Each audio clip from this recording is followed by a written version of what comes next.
Hi guys, welcome to Placement Drive. I'm Shishantan. Today we're going to see problem number 2540 minimum common value. This is a very basic sum. It's a very easy sum.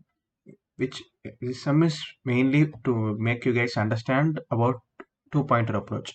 So two-pointer approach basically I'll explain it in the further steps. Now let's understand the problem first. There are two arrays. The two arrays has one common there can be many common element, but we should return the minimum common element between them. For example, in this array, what is the minimum common element? 2.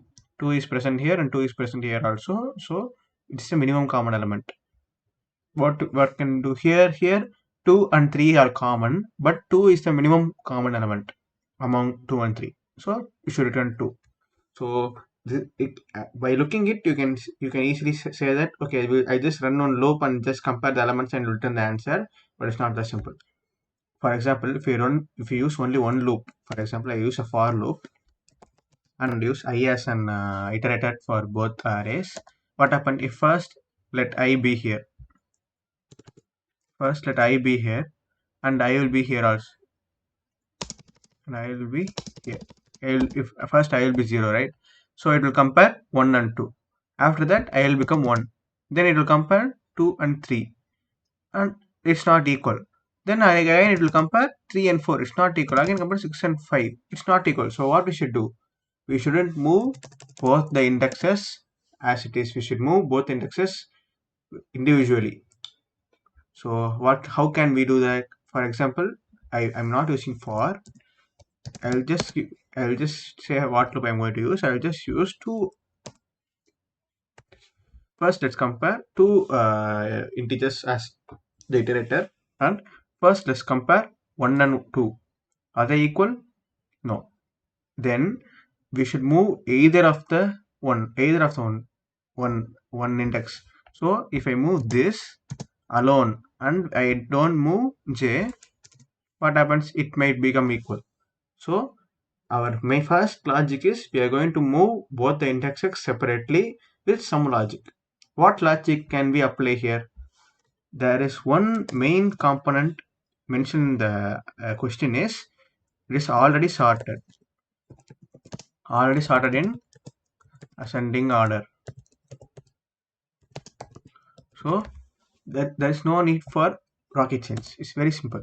If the array is sorted in ascending order, it goes without saying that if there is one here, and there is two here,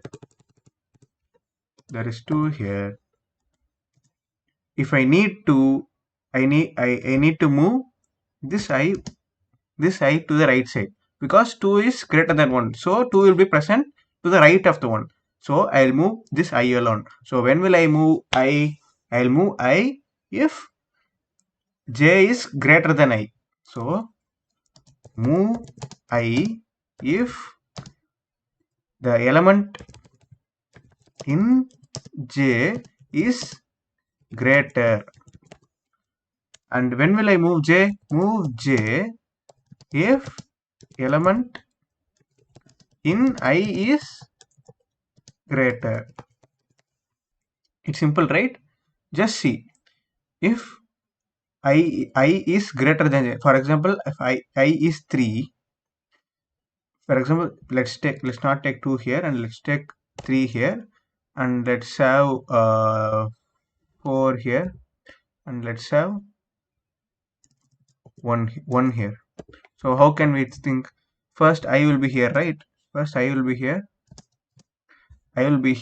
and j will be here. J will be in 1. So let's make it 2. J will be here. So first it will compare, and I is 1 and j is 2. So j is greater. So what we should do? We should move I alone. After that we will compare. We'll compare I and j. Now what is greater? I is greater. So we will move once. Now we will say, let's see. 4 is greater than 3. So j is greater. So we'll move I again. So if we move I again, now we are getting the number which is common in the both arrays, and as we are going from left to right, this will be the minimum number. So because minimum number stays in the left and numbers which are greater than that will stay in the right. So while we're comparing from left to right, we'll definitely encounter the minimum number first. That's the logic of sorting, right? So it's a very, very simple problem, and the simple logic is if an element present in the ith index is greater than element present in jth index, j will move, and if element present in jth index is greater than element present in ith index, I will move. That's all. So let's come write in the code. So if you use for loop, we would be fixed in one condition, right? The, either we can increase I or we can increase j, or we can increase two. We put two for loops, one for I and one for j, but it's not feasible. So we are going to use while, because whenever you encounter two pointer problem, please use while. While is very, very flexible, and it is written for two pointer approaches. So please use while whenever you encounter two pointer approaches. So uh, first let's introduce two pointers, I equal to 0 and int j equal to 0. And what we will do, we will use a while loop. I'm using I index for nums1 array. So instead of nums1 and nums2, let's have n1 and n2.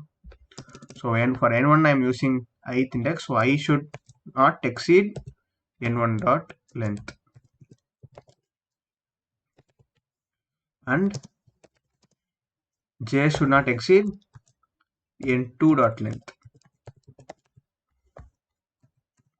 And what we should do, first, if n1 of I equal to n2 of j, what we should return? We should return that value. You can both value are same, so I am returning either of the value. I will return n1 of I. If not, else if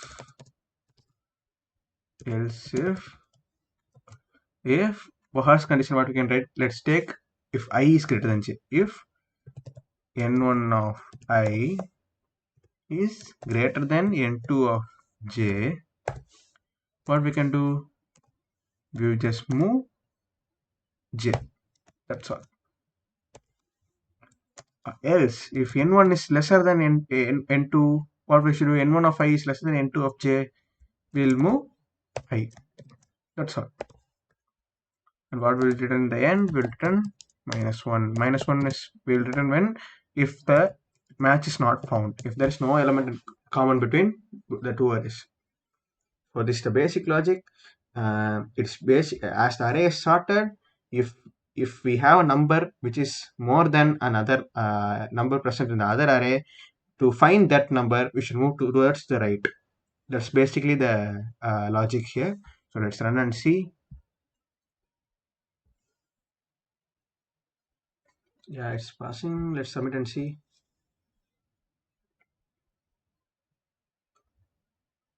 Yeah, it's passing everything. But every time you solve problems in LeetCode, don't fix with one solution. Try to explore many solutions. As our solution is good, it's very good. It's running 2 milliseconds and it's with 86.33%. But there are solution which is running in 0 millisecond time. So we should see how is that solution. So let's see what is here. It's basically our approach only. Yeah, it's basically our approach only. But one small change they have done here, which they've added some edge cases before itself. Okay, let's see what is it. Okay, I understood. I'll explain it. What edge cases they have written. So basically, the edge case they are writing is, for example, if this is an array, right? This has 1, 2, 3, and this has 2 and 4. For example, let's see. There's an array called. Wait a minute. Array called. Uh, 5 7 6 9, like this one array is there, 5 6 7 9 one array is there, and there's another array called 1 2 3 4. So is that if can there can't be no common elements, right? There can't be no common elements. How can we find that? That is nothing but if n1 of 0 This first element in n1 is greater than n2 of n2's last, n2 dot len length minus 1 represents the last element, is greater than n2's last. The first element of this array is greater than the last element of that array. So as the array is sorted, there can't be the element present there. For 5 cannot be present there because 4 is the last element in this array. So there is no need for comparison. If we let this test case pass in, it will compare here, it will run full loop, and then it will return -1. So that for that is waste of time, right? So what we are going to do, if this is the case, we return -1 here itself. And if it is the same case if the array is shifted. If the same case if the array is shifted, for example, if 1 2 3 4 is the first array, 1 2 3 4 is the first array, and if this is the second array, same, we'll just change this first element should be not more than this last element. So this is the edge cases. So let's run and see if this is faster than our previous code. I made a mistake. Wait, what is saying? Arrays out of one index. Okay, sorry, it's in one.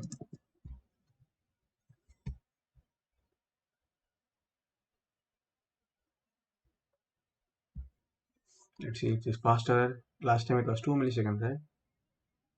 Yeah, now it's 100% and 0 milliseconds. So this is how you try to learn things. So do things efficiently. More efficient you do. If you go to an interview and if you write these edge cases on the top, he'll be very very impressed. So try to see this. It's not intuitive. First we'll write the code, and after that only you may come to know all the edge cases. So there is no hurry burry things. Do it slowly, do it steadily. If you have any doubts in this question, please leave it in the comment. I will reply to everything. If you have any other suggestion on what question I should do next, you may also leave that also in comment. Thank you so much, guys.